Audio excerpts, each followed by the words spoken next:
Hello guys, welcome to the King's Lounge. This is pardon the interruption edition of the King's Lounge. My name is Mwavali Derrick Dangote, and I briefly want to speak about the current political temperatures in Kenya with the impeachment motion being tabled in Parliament, or that has already been tabled in Parliament, of the current Vice President, His Excellency Honorable Rigathi Gachagua. And we have seen something that is really I can say unspeakable in Kenya, where the Parliament is willing to fund for a public participation for the impeachment of one guy. Remember, in the second reign of the former president, His Excellency Honorable Uhuru Muigai Kenyatta, the current president gave the former president the same hit the current vice president has been giving the president. And there has been an issue with vice presidents in this country. They used to call the former president a drunkard, but we never saw the president take it to this extent that they have to impeach the current president when he was the vice president. Remember, the president started campaigns so early, 3 years before even the general elections, and the former president ignored that. He focused on working and delivering to the people. The money the current government is using to fund the public participation for this motion to impeach the vice president, why didn't they do this? Because these are some of the questions I ask. Why didn't they use this means of public participation when it comes to issues like Adani Business Group? Why didn't they use the same money when it comes to issues like the NHIF, SHIF issue, whereby they just shifted this thing without involving the views of the Kenyans? Why haven't they used the same measure when it came to the Finance Bill Act, something that led to demonstrations and riots in this country that led to loss of lives of many young people? Why aren't they using the same approach to the motions or the bills in Parliament? We have the employment bill in Parliament, we have the data protection bill, we have the gender equality bill. Why aren't they using the same approach they are using to impeach the current vice president, to bring these bills to people so that Kenyans, something like the Adani Business Group, whatever is happening is where they say divide and rule.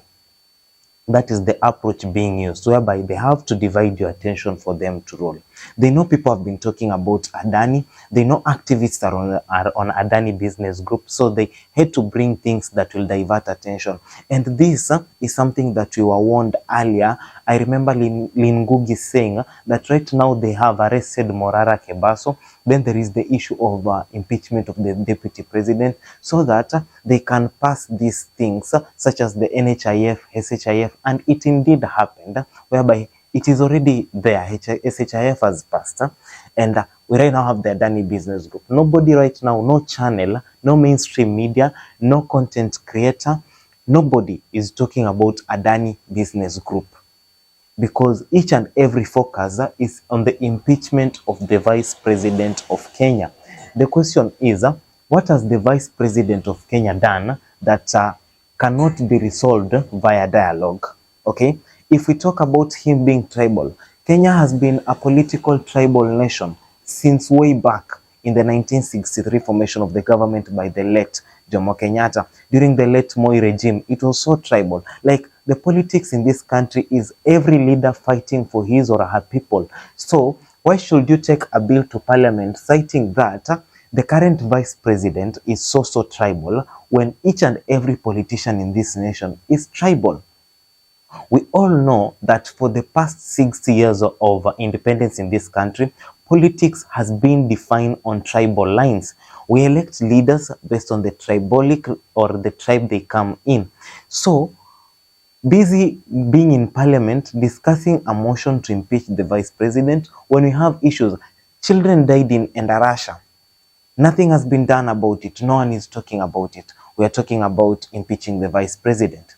I will not say that the vice president is an angel. He has done his evils. He has done the wrongs he has done. There are so many we cannot say.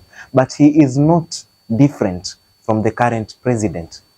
Why should we impeach someone who was appointed and forget the one who is at the top? Why aren't you tabling a motion in parliament that let's impeach the entire leadership? Let's impeach the president, let's impeach the vice president. Why are you picking only one sacrificial lamb for the sins of other leaders?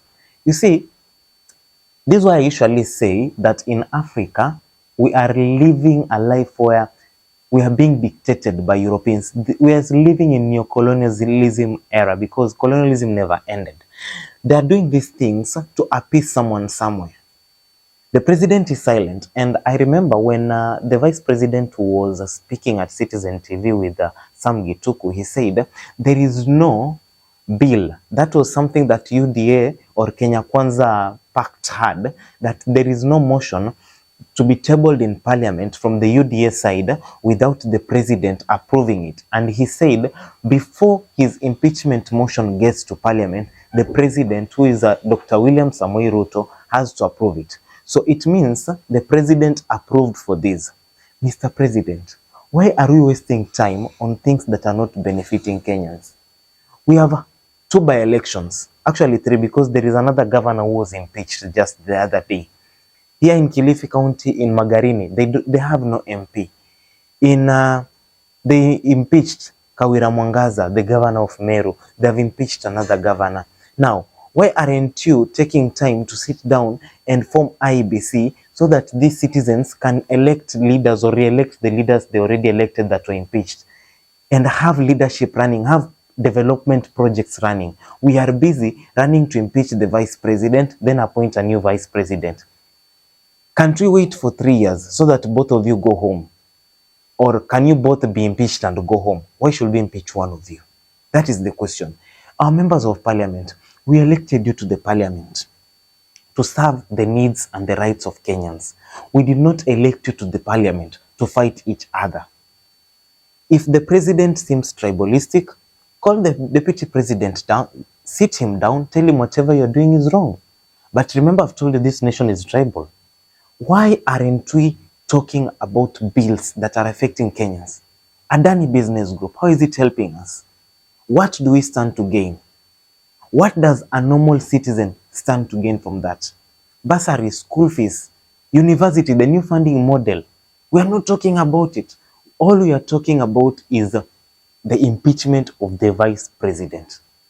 So, Kenyans, my call to you is be really, really careful.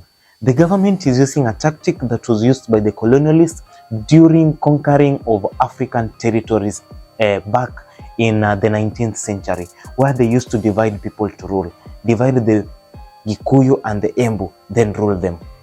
So currently, the government is dividing you, whereby it's bringing things that will shift attention, that will amass total attention of the nation, so that things that are going to affect you at a personal level can be low for them to pass. I've told you, if we were to talk about SHIF, if we could have made noise about that thing, there were reasons why it's to be passed, but we kept quiet. So the call is on you.